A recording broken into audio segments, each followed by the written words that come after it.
Salam sejahtera, salam Malaysia Madani dan salam perpaduan. Yang berusaha Tuan Bergerusi Majlis Barisan Panel Hakim yang Artifiki Bijaksana Diftis Kehormat para guru seterusnya hadiri yang saya hormati kesalin. Bersatu kita teguh, bersetia kita roboh. Beribahasa ini bukan sekadar ungkapan indah, malah menjadi berikatan bahawa perpaduan merupakan asas kekuatan sesebuah negara. Persoalannya, apakah yang menjadi tujuan kepada perpaduan rakyat Malaysia yang terdiri daripada pelbagai kaum, agama dan budaya?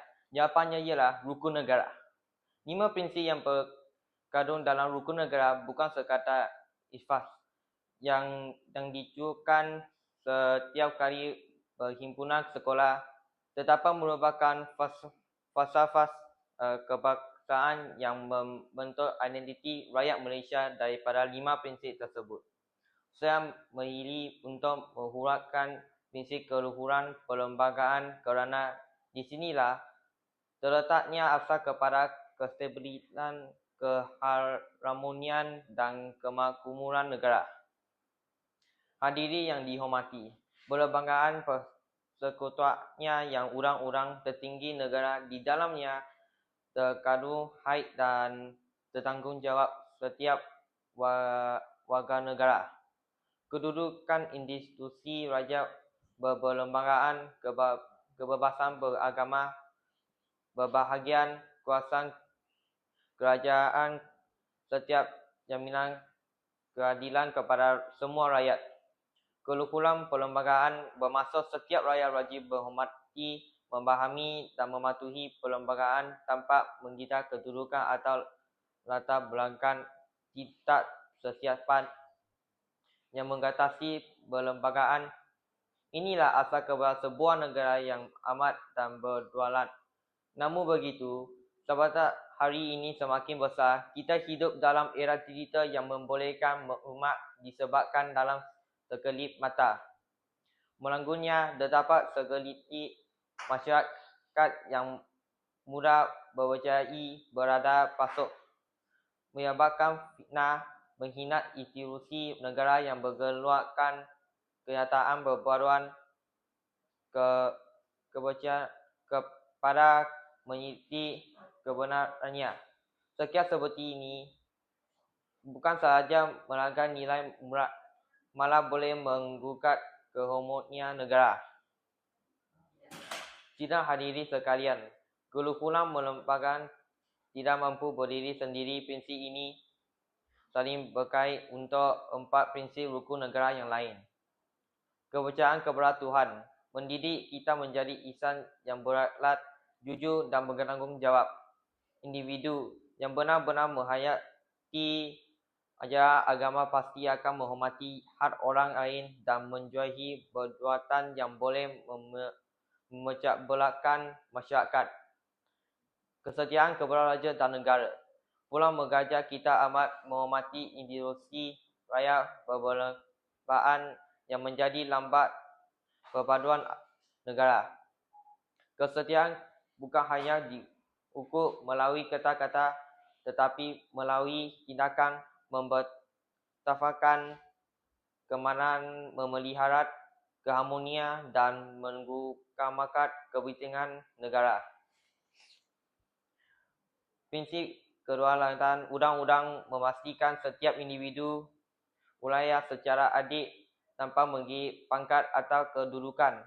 Apakah undang-undang dihormati, keadilan dapat digelarkan dan keamanan dapat dipelihara. Akhir sekali, kesopanan dan kelesiaan menjadi penting kepada hubungan sesama manusia.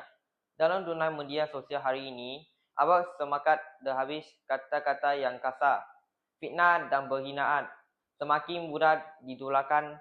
Sebakat masyarakat yang berdaulat ialah masyarakat yang mampu berbeda tanpa memutuskan silaturahim. Hadirin yang saya hormati, sebagai generasi pewaris negara, apakah tanggungjawab kita? Pertama, fahami perlembagaan dua hayati rukun negara. Jangan kesata menghafalnya tetapi amalan dalam kehidupan seharian. Kedua, jadikan penggunaan media sosial yang beretika. Sebelum berkongsi, fizik sebelum menulis dan berhormati sebelum mengkritis. Kebebasan bersuara bukan beritis, kebebasan menghina. Ketiga, pupus semakin perpaduan. Hormatilah kebahagiaan budaya, agama dan bahasa kerana itulah inikan Malaysia. Perbezaan bukan alasan untuk berpecat, sebaliknya peluang untuk saling memahami. Hadirin sekalian, Tunku Ibu Rama pernah menyatakan bahawa ketuhanan sebenarnya negara terletak pada perpaduan rakyatnya. Perpaduan bulu tidak akan dapat berpertihakan dapat menghormati perlembagaan sebagai undang-undang ketiga negara. Marilah kita menjadikan rukun negara sebagai paduan hidup, bukan sekadar rasa dan bibir. Jadikan keluhuran perlembagaan sebagai bentak yang menyutakan rakyat.